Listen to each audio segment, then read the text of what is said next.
Stardom Sit-em Week 9 DST, 3 starts, 2 sits. I got you guys covered. Before we know it, the fantasy playoffs will be here soon. So let's get these lineups right. Let's stack these wins.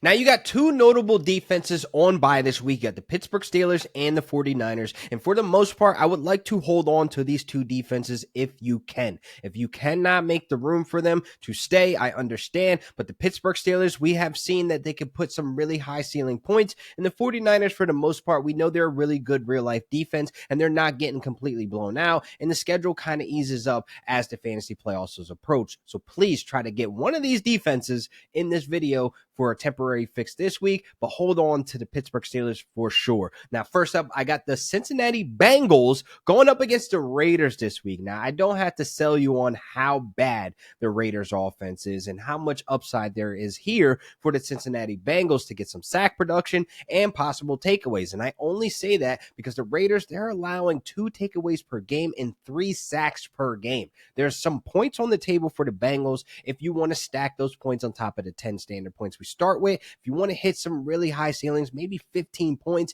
if they can get after Gardner Minshew and abuse that Raiders O-line like they've been getting this entire season, because they're allowing the 5th most sacks in the NFL right now. Last week, they gave up 5 sacks to the Chiefs. This is a really good defense in the Cincinnati Bengals. They should be in your starting lineups in week 9.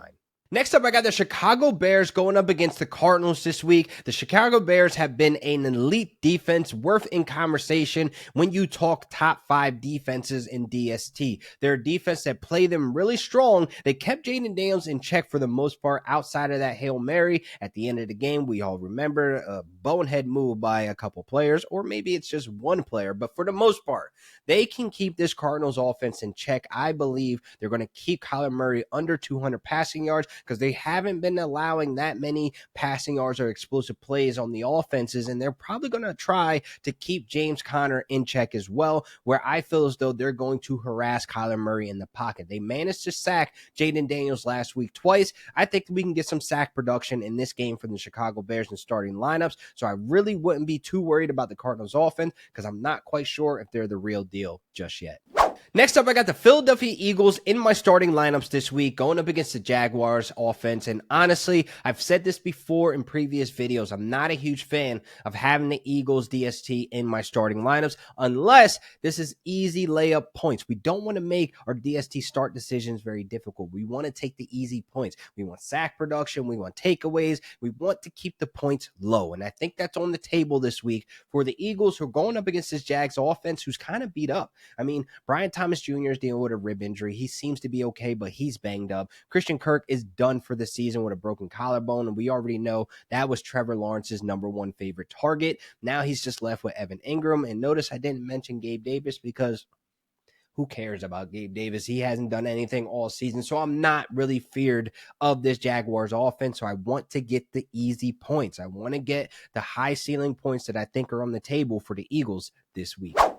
Now to get into my Week 9 DST fades, and honestly, I understand if you cannot get away from some of these options because you have two notable teams on bye, but if you can get away from one of these teams, I would, because honestly, like I said before, I don't think these teams are going to put up negative points. I don't think they're going to put up duds. They're going to put up some points, but again, we're not looking for the 4 to 5 to 6 points. We want 10 points or more, people. This is what we're aiming for. And honestly, this week, I think the Jets, they hit the bench again because they are in a team low. They just lost to the Patriots. How much competitive football can this Jets defense can be playing right now? And they're going against the Texans on a short week. I'm getting this video out early so you can know to not even look their way this week, even though the Texans may be without Stephon Diggs at the time of recording. We still don't have no information on that knee injury, but I'm still not going out there with a very low morale Jets defense who have not been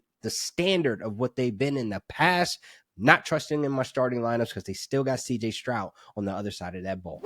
Next up, I got the Seahawks as a fade for Week 9 going up against my Rams. I'll try not to be too biased. I'll try not to go on a rant. Try not to get too excited. But Matthew Stafford and Cooper Kupp, Puka Nacua, Kyron Williams are the most dangerous offense in the NFL right now. And I stamp that being that they just put up 30 points on one of the best DST defenses in the NFL and the Minnesota Vikings on Thursday Night Football last week. You do not want to put the Seahawks, who are crumbling right now, who are just falling apart. They are the frauds of the West, I'd like to say, being that they started off hot. That defense looked very fearful, being that it was Mike McDonald coming from the Ravens defense, who had a whole bunch of different looks and schemes and bringing pressure. This is not the case with the Seahawks defense against my Rams. And I say my Rams because it's we, not me. I am part of the Rams culture, but I'm telling you now, the Seahawks would not be an option I like in my DST lineups, being that this Rams offense is near full health, and we've seen how dangerous they can be, and they can put up points. So this wraps up another great episode of RotoBaller Fantasy Sports YouTube channel. Please make sure you guys like and subscribe. Please leave your comments below on your start and sit questions, and I'll try to answer them all the way up until game time. And you guys can follow me at Real Deal Fantasy on all social media platforms. Until next time.